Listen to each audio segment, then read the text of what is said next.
கர்நாடகா தமிழ்நாட்டுக்கு காவிரியை கனத்த இதயத்தோடு திறந்து விடுறதா சொல்லியிருக்காங்க. நான் என்ன கேட்குறேன், எதுக்கு இவ்வளோ கனத்த இதயம்? ஏன் இவ்வளோ வெறுப்பு, இவ்வளோ வன்மம், இவ்வளோ எனிமிட்டி? ஏன் ஒரு நைல் நதியை 3 நாடுகள் பங்கிட்டுக் கொள்கின்றன, எந்த பிரச்சனையும் வரல. இஸ்ரேல் பாலஸ்தீனம் 2 எதிரி நாடுகள் ஒரே நதியை பங்கிட்டுக்கிறாங்க, எந்த பிரச்சனையும் வரல. இந்தியா பங்களாதேஷோட ஒரு நதியை பங்கிட்டுக்குதுங்க, எந்த பிரச்சனையும் இல்லை. பாகிஸ்தானோடு இந்தியா ஒரு நதியை பங்கிட்டுக் கொள்வதில் எந்த சிக்கலும் வரல. ஆனால் கர்நாடகா தமிழ்நாடு ஒரே நாட்டின் 2 குழந்தைகள், 2 மாநிலங்கள் ஒரு காவிரியை பகிர்ந்து கொள்வதில், பங்கீடு செய்வதில் 114 வருஷமா பிரச்சனை. கனத்த இதயம் வந்துருச்சு. ஏன் வருது?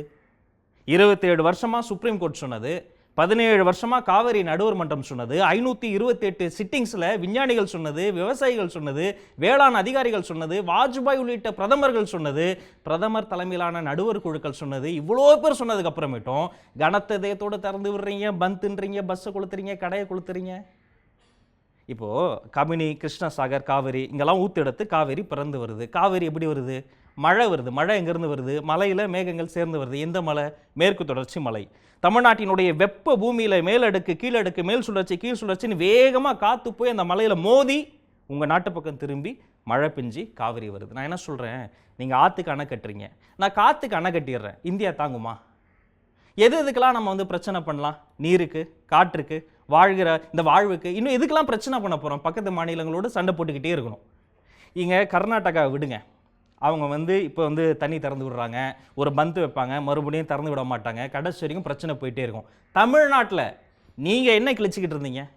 இந்த காவிரி பிரச்சனையை தலைவிரித்து ஆடுகிற இந்த காலகட்டத்தில் ஃபேஸ்புக்கில் நம்ம நண்பர்கள் என்ன பண்ணுறாங்கன்னு பார்த்தா, கத்திரிக்காய் ஃப்ளேவரில் வந்த காண்டமை பற்றி தான் நிறைய பேசியிருக்கிறாங்க. இது எவ்வளோ பெரிய அவமானம் ஏங்க! கடந்த 100 வருஷத்தில் கர்நாடகா காவிரி என்ற ஒரு நதியை சுற்றி 400 குளம், குட்டை, கண்மாய், நீர்த்தேக்கங்களை உருவாக்கியிருக்கோம். நாம காவிரியை சுற்றி என்ன உருவாக்கியிருக்கோம்? தொழிற்சாலைகள், கூல்ட்ரிங்க் கம்பெனி, லெதர் கம்பெனி. ஒரு நதிக்கு நீர் என்பது ஒரு மேலாடை, அது உள்ளே இருக்கிற மணல் என்பது உள்ளாடை. மேலாடையை உருவி கார்பரேட்டுக்கு வித்தாச்சு. உள்ளாடையை உருவி லாரியில் வச்சு கடத்தி மணல் கொள்ளையில் ஈடுபட்டு இருக்கு இந்த நாடு. இந்த நாடு உருப்படுமா? இருக்கிற மணலை எல்லாம் கொள்ள அடிச்சு என்னைக்கோ வரப்போற கண்ணுக்கு தெரியாத ஒரு தலைமுறை, தண்ணிக்கு சிங்கி அடிக்க போற தலைமுறைக்காக இன்னைக்கு கோடி கோடியா கொட்டி இன்ஜினியரிங் காலேஜ், மெடிக்கல் காலேஜ், அந்த யூனிவர்சிட்டி, இந்த யூனிவர்சிட்டி, அந்த பங்களா, இந்த பங்களா, அந்த எஸ்டேட், இந்த எஸ்டேட்லாம் கட்டி வைக்கிறோம் தண்ணிக்கு. இப்போ எங்க பாட்டன் ஆத்துல குளிச்சான், எங்க அப்பன் குளத்துல குளிச்சான், நான் குழாயில குளிக்கிறேன். என் பையன் குளிக்கவே மாட்டான். குளிக்கிறதுக்கு ஒரு மாத்திரை கண்டுபிடிச்சிருவோம். பேரை குடிக்கிறதுக்கு என்ன பண்ணுவான்? ஒரு நாட்டில் ஒரு நதி சாவுது. தாமிரபரணியில் ஊதிய உயர்வு கேட்ட தொழிலாளர்களை அடித்து கொன்றார்கள். இன்று தாமிரபரணியே செத்து போச்சு. வைகைன்னு பேர் வச்சதாலே என்னவோ அதுலேயும் வைகைன்னு கையை வச்சாச்சு. வைகை இல்லை. கூவம் நதியில் குளித்து முடித்து முருகன் கோவில் சென்று வழிபாடு முடித்து சென்றார் பச்சையப்ப முதலியார். இப்போ 60-70 வருஷத்துக்கு முன்னாடி கூவம் நதியில் போய் நீங்கள் குளிக்க வேணாம், நிற்க முடியுமா உங்களால்? கூவத்தில் ஓடத்தில் போனதை பற்றி 12 பக்கத்துக்கு எழில்மிகு கூவம் என்று பாரதிதாசன் பாடல் பாடினானே, எழில்மிகு கூவமாக இப்போ இருக்கு. அங்கே குடியிருப்புகள் எப்படி வந்தது, கழிவுகள் எப்படி வந்தது, கூவத்தை சுத்தப்படுத்துறதுக்காக 1000 கோடி ரூபாய் ஒதுக்குனாங்களே, அந்த பணம் எப்படி வந்தது, எப்படி போனது? செலவுக்கு கணக்கு இருக்கு நம்ம நாட்டில். 1000 கோடி ரூபாய்க்கும் சாம்பிள் எடுத்ததா கணக்கு காட்டியிருக்காங்க. பொதுப்பணித்துறை, உள்ளாட்சித்துறை, மாநகராட்சித்துறை, நீர்வளத்துறை, நீர் மேம்பாட்டுத்துறை, நீர் பகிர்தல் துறை, இத்தனை துறையும் சேர்ந்து சாம்பிள் எடுத்திருக்காங்க 1000 கோடிக்கு. நீங்களும் நாமளும் என்ன பண்ணிக்கிட்டு இருந்தோம்? வீட்டில் குழாயை டைட்டாக மூட மாட்டோம், ஒரு சொட்டு தான் சொட்டிக்கிட்டே இருக்கும். எல்லார் வீட்லையும் காமன் தான். ஹோட்டலில் காமன், வீட்டில் காமன், ஆஃபீஸில் காமன். ஒரு வருடம் முழுவதும் சரியாக மூடப்படாத குழாயிலிருந்து சொட்டுகிற அந்த தண்ணியை சேர்த்து வச்சா ஒரு கிராமத்துக்கு 3 நாளுக்கு விவசாயத்துக்கு தண்ணீர் விடலான்னு ஒரு புள்ளி விவரம் சொல்லுது. எத்தனை வீட்டில், எத்தனை குழாயில், எத்தனை சொட்டு தண்ணியை நம்ம வீணடிச்சுக்கிட்டு இருக்கோம்?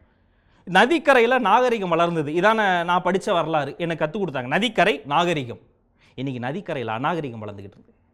கலை வளர்த்த, செல்வம் வளர்த்த, பண்பாடு வளர்த்த, உயிர் வளர்த்த, நெல் வளர்த்த, சோறு வளர்த்த, வயிறு வளர்த்த நதிக்கரை இன்னைக்கு அரசியல் வளர்த்துட்டு இருக்கு. நான் கேட்குறேன், போராட்டம் பண்ணுறவங்களை எத்தனை பேருங்க விவசாயிங்க? ஏற்கலப்பை பிடித்தது யார்? மண்பிட்டியை பிடித்தது யார்? விவசாயிகள்ன்ற பேரில் இந்த போலி மருத்துவர், போலி தொழிலதிபர், போலி விஞ்ஞானி மாதிரி போலி விவசாயிகள் அரசியல் செஞ்சுக்கிட்டு இருக்கிறாங்க. அங்கே இருக்கிறவங்க அரசியல் செஞ்சுக்கிட்டே இருக்கிறாங்க. இங்கே இருக்கிறவங்க சமூக வலைதளங்களில் நம்மளுக்குள்ள அடிச்சுக்கிறது, சினிமா இழுக்கிறது. ஏதாவது ஒரு பிரச்சனைக்கு சினிமாக்காரனை இழுக்காம உங்களால் யோசிக்கவே முடியாதா? ஜெட்டி விற்க சினிமாக்காரன் வேணும், வேட்டி விற்க சினிமாக்காரன் வேணும். காவிரி பிரச்சனையா ரஜினி இல்லை, கமலஹாசன் இல்லை, விக்ரம் இல்லை, ஏன் இன்னும் மிச்சம் இருக்கிற எல்லாரும் இல்லை? அப்புறம் நீ ரஜினிக்கு தான் ஓட்டு போட்டியா? கமலஹாசன் எம்பி எலெக்ஷனில் நின்னாரா? எத்தனை நடிகைகள் உங்கள் வீட்டுக்கு எனக்கு ஓட்டு போடுங்க ஐஏஎஸ் ஐபிஎஸ் அதிகாரிகள்லாம் நடிகைகளா? சினிமா வெளுக்காமல் நமக்கு சொந்த புத்தி இல்லை, சொல் புத்தி இல்லை, எதுவுமே இல்லை, வேறு என்னத்தை பண்ண போகிறோம்? என்றைக்கோ ஒருத்தன் கரிகாலன் ஒரே ஒரு கல்லணை கட்டினான், இன்னும் நிற்கிது. கடைசியாக நம்ம நாட்டில் எப்போ அணை கட்டணும்?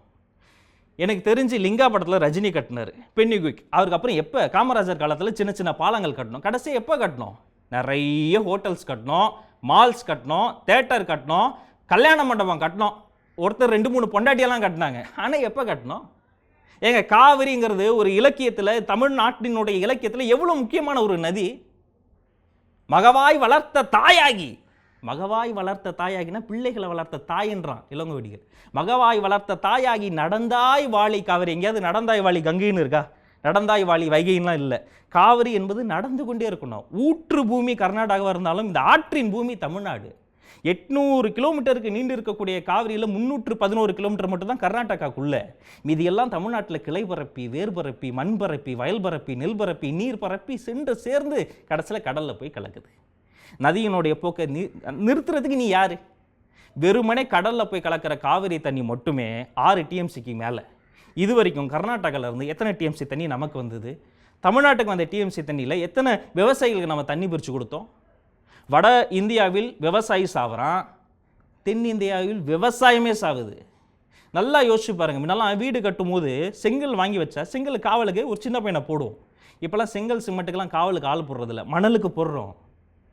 20 ஆண்டுகளில் மணலின் விலை 200 மடங்கு உயர்ந்திருக்கிறது. வேறு எந்த கமாடிட்டியும் விட மணல் விலை உயர்ந்திருக்கிறது. மணல் இந்த மண்ணினுடைய சொத்து. எந்த மணல் இவங்க எடுக்கிறாங்களோ அந்த மணல் எடுக்கிற அந்த கொள்ளைக்கு காவிரியில் தண்ணி வந்துருச்சுன்னா வழி இல்லை. காவிரியில் தண்ணி வராத வரைக்கும் நீங்கள் மணலை கொள்ளையடிக்கலாம், அதை லாரியாக ஏற்றி கடத்தலாம், பயங்கர வணிகம் செய்யலாம், கோடியில் புரளலாம், அரசியலில் ஈடுபடலாம், பெரிய தொழிலதிபர்கள் ஆகலாம். பிறகு ஒரு நாள், இறுதி நாள் வரும், இறுதி தீர்ப்பு வரும். அன்றைக்கி தண்ணி இல்லாமல் எல்லாரும் நாண்டுக்கிட்டு சாகலாம். இவ்வளோ பிரச்சனைகள் விவசாயிகள் மட்டும்தான் சபிக்கப்பட்டவர்களாக எதிர்கொண்டுட்டு இருக்காங்க. நமக்கு ஒரு விவசாயியை பற்றியும் ஒரு அக்கறையும் இல்லை. அதிகபட்சம் ஒரு மீமுக்கு எதிராக ஒரு மீம் போடுவோம், ஒரு ஸ்டேட்டஸ்க்கு எதிராக ஒரு ஸ்டேட்டஸ் போடுவோம், நமக்கு தெரிஞ்ச 4 ஃப்ரெண்ட்ஸை டேக் பண்ணுவோம். ஆனால் அடுத்த தலைமுறைக்கும் இந்த தலைமுறைக்கும் நடந்து கொண்டு இருக்கக்கூடிய இப்போது இனி நடக்கப் போகிற பல பிரச்சனைகள் குறித்து எடுத்து போவதை குறித்த எந்த கருத்தும் கிடையாது. நாங்களும் நிறைய வீடியோக்கள் பண்ணியிருக்கோங்க. சில வீடியோக்கள் வந்து மூளையை போட்டு பண்ணுவோம். இதே மாதிரி வெகு சில வீடியோக்கள் வந்து நாங்கள் இதயத்தை போட்டு பண்ணுறோம். ஒருவேளை இந்த வீடியோ உங்களுக்கு பிடிச்சிருந்து அதை நீங்கள் லைக் பண்ணி கமெண்ட் பண்ணலாம்.